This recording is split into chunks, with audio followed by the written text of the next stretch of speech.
So by now we're in our 5th video, so you should have a fairly clear understanding of just how important it is to make sure that the tenancy agreement and the process around that, so that's the notice to vacate, it's the advertising, it's the documentation beforehand, it's making sure we've got the information from the owner before we go out to market, and making sure that the agency is well protected.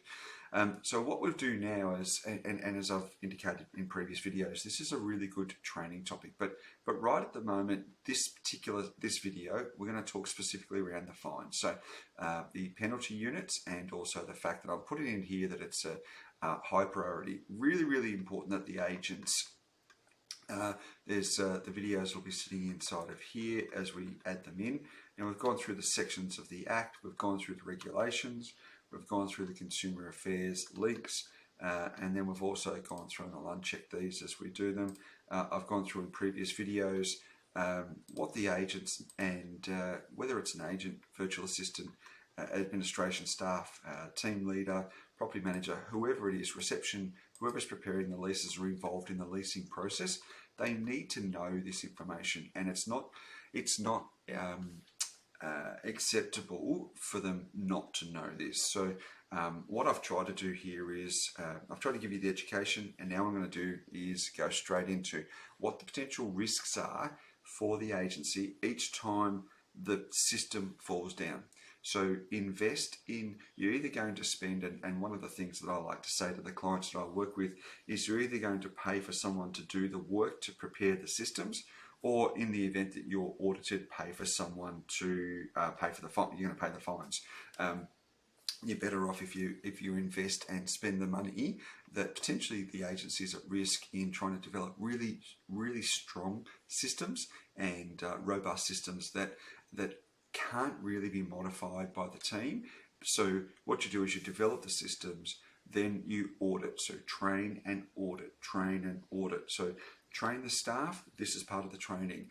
Audit, so on an ongoing basis, regularly random audit the files to check and make sure these are done correctly, and if they're not, go back to the training, and then you go back to the audit. So anyway, let's just go straight into these. All right, so all of these are the same sections that we've got above, but I've tried to highlight them so that we can really get into making sure that we know exactly what the risks are in the event that the staff or the agency decides to go a little bit outside of the boundaries. 26.2, so the first one is that if you're going to start using your own documents, if you're not using an REIV, REIQ, REI New South Wales, whoever it may be, if you're not using the standard forms, and you go and get your the agency who goes and creates their own. I've seen agencies that have used Word documents. I've seen agencies that have copied and pasted documents. I've seen that have pulled them out of Google. I've seen that have had solicitors prepare them. If you're not using a prescribed form and that does not comply, each time you write up a new lease, the potential risk is $4,500 to the agency. So 25 base points or unit points. Let's go through the next one. If it's not in the standard form, again, $4,500 fine. Offence to include prohibited terms. Residential rental provider or the renter must not prepare an agreement that has the wrong terms. So section 27B, let's just go and have a look at this one. That's regulations. I'll move myself off to the side here. So we've got 27B. So inside of here, we've got, this is the prohibited terms. You can't include these things. We've covered off those in some of the training points. What have we got? Insurance inside of there. Liable to pay rent, increased penalties with regards to preparing leases. That's transfer of lease. So it's 27B. Professionally clean, can't put that in there unless, so agencies putting in that the carpet needs to be steam clean at the end of the tenancy, can't put that in there.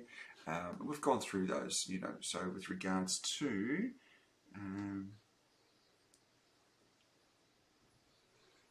so this one here, really important. A term written in the residential rental agreement or other agreement must not include a term that requires a party written into the agreement to bear fees, costs or charges by the party in connection with the preparation of a residential rental agreement. What does that mean? Well, if you've got, so 27B2, if you've got, for example, a term inside of your agreement that says that the tenant would be paying a transfer of tenancy fee or an assignment fee, if you've got that, then the potential fine is $4,543.50. A lot of agencies will charge $150, $200 to do a transfer of tenancy fee, $4,500 fine each time. So what happens there is that what should happen is that the management authority should incorporate that into their tenancy agreement, so into the management authority, so that the owner is charged the transfer fee, say $200, the owner gets charged and the tenant's required to reimburse them. It's okay to put them in there, put it into the tenancy agreement. The tenant must reimburse, or the renter must reimburse the owner for the costs incurred for the preparation of a transfer of management, a transfer of tenancy. Absolutely fine. What you can't do is charge the tenant. $4,500 fine. So many agencies do it and are exposing the business. Okay, copy of the agreement must be available to the renter. This is pretty straightforward, particularly those that are using document services, document signing, so DocuSign or Inspection Express or REIV documents, those sorts of ones. If it's not, if you're doing a printed version and then the owner would go off and sign it, or the agency signs, you must give a copy to the tenants at the time they sign, and within 14 days once it's been countersigned. This one's pretty straightforward. I've not seen in my experience that too many tenancies would be rejected on the basis of kids, but if so, $4,500. Personal information, restriction on personal information used by prospective renters. So let's just use this as an example. It doesn't happen a lot, but let's just use, for example, if you've got a really large and proactive marketing team as part of the business, and what you might want to do is, and a lot of agencies align themselves with mortgage brokers. So let's just say, for example, everyone that goes through your sales appraisals, you would make an inquiry, you'd send that inquiry across to a mortgage broker to get them to touch base. So that may happen, but if you did that with tenants, then you're actually using their personal information for the wrong means. Their personal information should be used for the purposes of the application only, and in that scenario, this is where you would find yourself potentially at a $54,000 fine. Again, not common, but it's certainly there. Residential rental provider must disclose information. That one there, so again, $54,000 fine. Information that a rental provider must disclose before entering into a agreement. Okay, so we talked a little bit about this. If the agency or another agent or the owner is planning to sell or has entered into an authority to sell, or there's a contract to sell the premises and that's not disclosed, $54,000 fine. If there's a mortgagee that's looking to repossess the property and you're aware of that and that's not disclosed, again, $54,000. Embedded network or other information with regards to the property that is prescribed that isn't been disclosed, $54,000 fine. Misleading and deceptive conduct. Now this one here, a lot of agents would say, oh, I never do this, but where you might find yourself in a spot of bother is particularly around the advertising and or the photographs in around the ad. Okay, so let's just use, for example, if the rents, if the photographs don't look like the property is at the moment, or if you've advertised the property as a new property, but it's not actually quite new. So these are the sorts of things that that may be perceived as false and misleading. So that's important. Well, we've got inside of here other sections. $54,000 fine on that one. Again, probably not overly common. The rent must be at a fixed amount. So in the event that you've got multiple applications, you can't go back to a tenant and ask them to put in another offer. You can't go back and say to them, okay, it's a fixed amount, and or put a range. You can't put a range. So 3 to 350, you couldn't put a range inside of there, or you also can't induce the tenant to be paying more or auctioning the rental amount. Again, $54,000 fine. You can't put an advertising that's blank, that doesn't have the amount. You can't put that in there. Residential rental provider or person agent false misleading advertising. Sorry, that's really the photographs inside of there we're talking about with regards to the distances, that sort of stuff. You can't put that in. Can't say it's stone's throw or you know, a walking distance, you know, 200 meters to the beach if it's 500 meters, that sort of thing. You can't do that. Maximum amount of bond, you can only charge the 1 month unless it's over $900. So you can't go and take a pet bond on top of that unless you've got specific, you've gone to VCAT and asked for that. Condition report, we talked a little bit about that before in other videos with regards to condition reports not being signed. So I'll just read specifically. Before a renter enters occupation of a rented premises, a residential rental provider owner must give the renter 2 copies of a condition report. That is, if it's paper-based, or 1 if it's electronic, signed on or behalf of the residential rental provider, specifying the state of repair of the property. Now, if it's not signed, it's not a compliant document, so therefore $4,500 potential risk for each situation. Certain guarantees. This happens often, probably not as much now, but it used to, where you would have younger people would come to a property, probably didn't have great income, and you'd ask for a parental guarantee. So in this scenario, if a person's been asked to pay a bond, then you can't also ask for additional assurances. So you can't ask for a parental guarantee. If you do, $10,900 fine potentially for that one. Limit on rent in advance. Very few properties would ask this, but you can't go and say to somebody it's 1 month's rent in advance, but you might have multiple applications. Well, if you pay 3 months in advance or you pay 6 months in advance, then we'll take that back to the owner, and the owner might take that. You can't do that. So limits on 1 month in advance, or it's 2 weeks if it's paid weekly. Where the rent is paid. In this scenario, not often that the tenant would be paying by cheque, but if they were paying by cheque, you can't get them to predate cheques. So you couldn't say to them, okay, I want you to give me 3 months worth of cheques signed this month, next month, and the month after, and then I'll bank them. You can't do that. $10,900 fine. Or you also must offer the tenants a free option to be paying rent. Many agencies will use a third-party provider, and it might have a small fee. It might be a $2 fee or a merchant fee, a credit card fee. Unless there's a free option, then you can't do that, and you can't force a tenant to be paying a rent without there being a free option. $11,000 or $10,900 potential fine. Receipts. Very few tenants will come into the office and now pay rent. It's all done through electronic means, so it's either a direct debit or an EFT into your account, whatever it may be, a BPay. And in that scenario, so receipts aren't always made available. But it's really important that you've got those receipts. If a tenant does come into the office, you've got a receipt book, so they need to be given a receipt virtually straight away. If a payment is not made in person and a receipt is requested at the time, it needs to be available within 5 days of receiving the payment. Okay, receipts again need to have receipt for at least 12 months. Have access to those.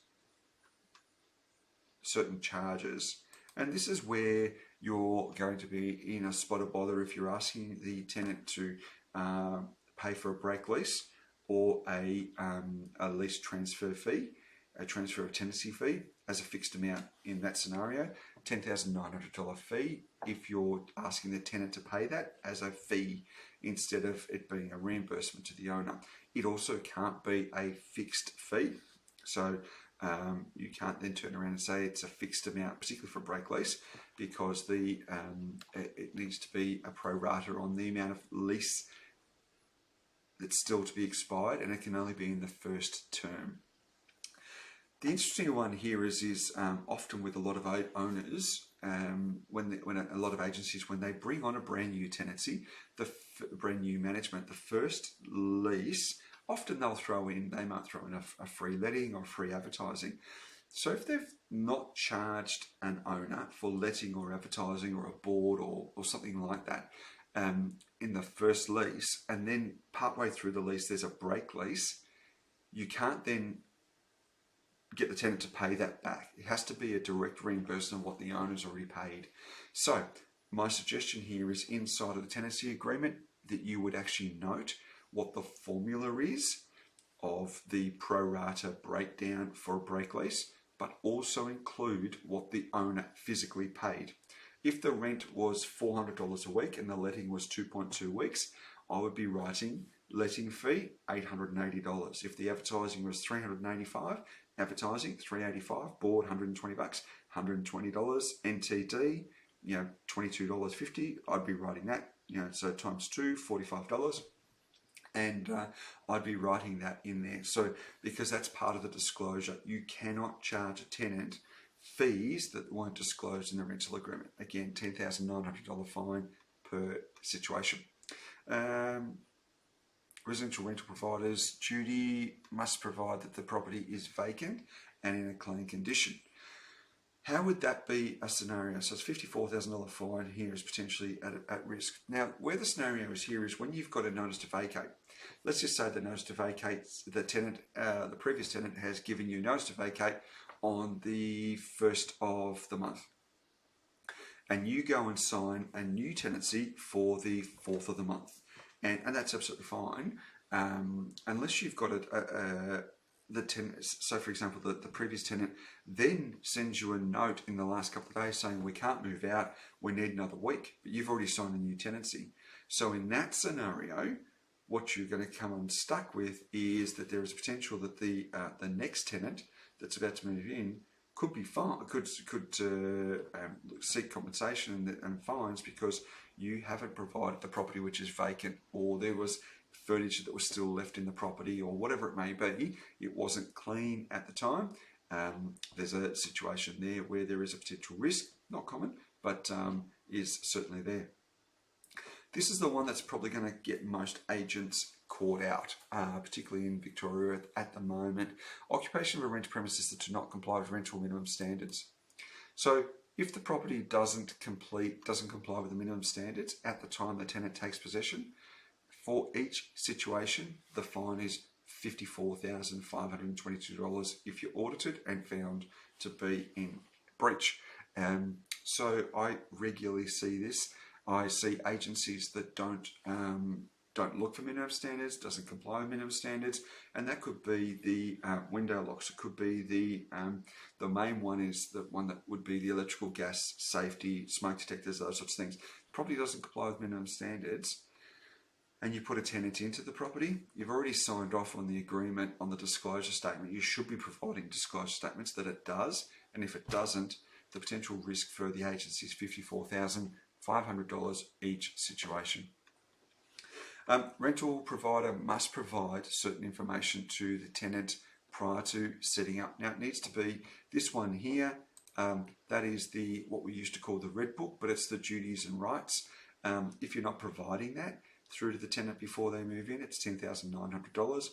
Now, a lot of agencies will have an electronic link through in an email maybe. So my suggestion there is that as part of the tenancy sign up, what you might want to do is when they come to collect keys, you might want to also have an acceptance that the tenant was sent a copy of the rights and duties book. It's just to cover the agency inside of there.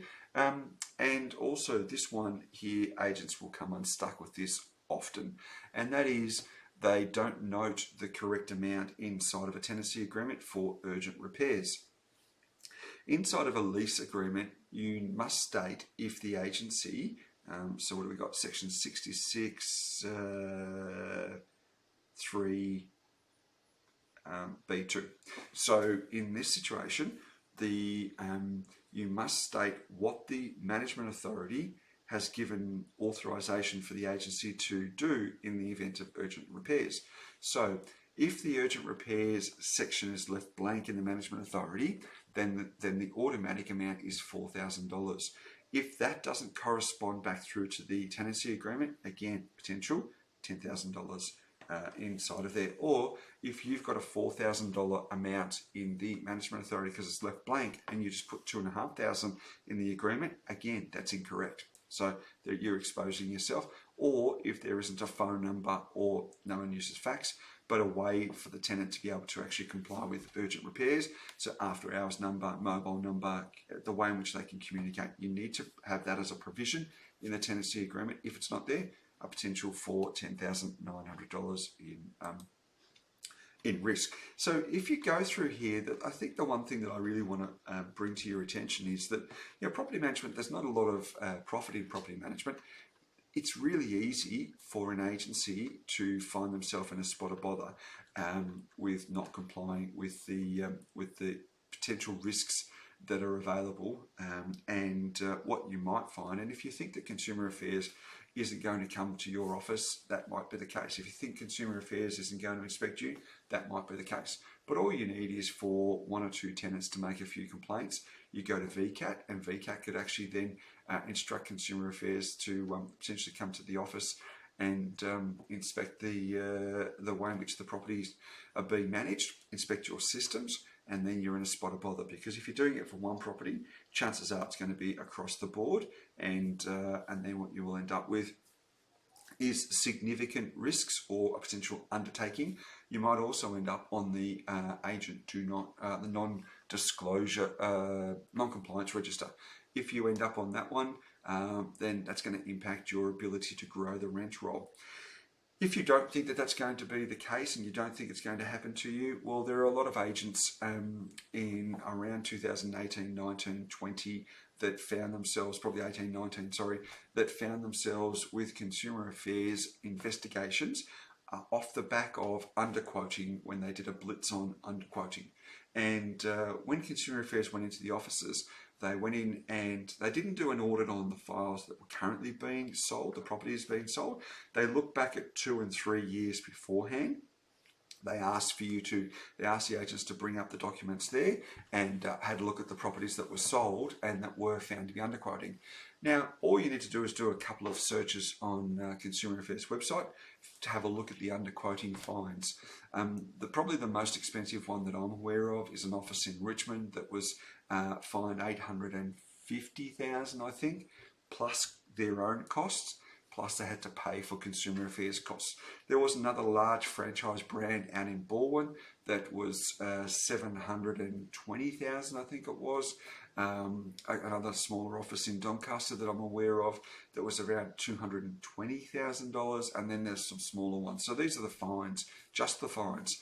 So there's a whole range of potential risks and penalties applicable to the office. Now, again, if you want to run the risk, that's entirely up to you, but here are the ways that I would suggest that you're able to have a look at this, even if you just went back through as part of your audit and made sure that you were fixing up these sections and these parts of your system to make sure that you're not exposing the business. I hope this training program has helped, and I hope this card has helped just enlighten you to the potential risks that are available when running an agency, and particularly around the process of preparing leases. Thanks for that. Bye for now.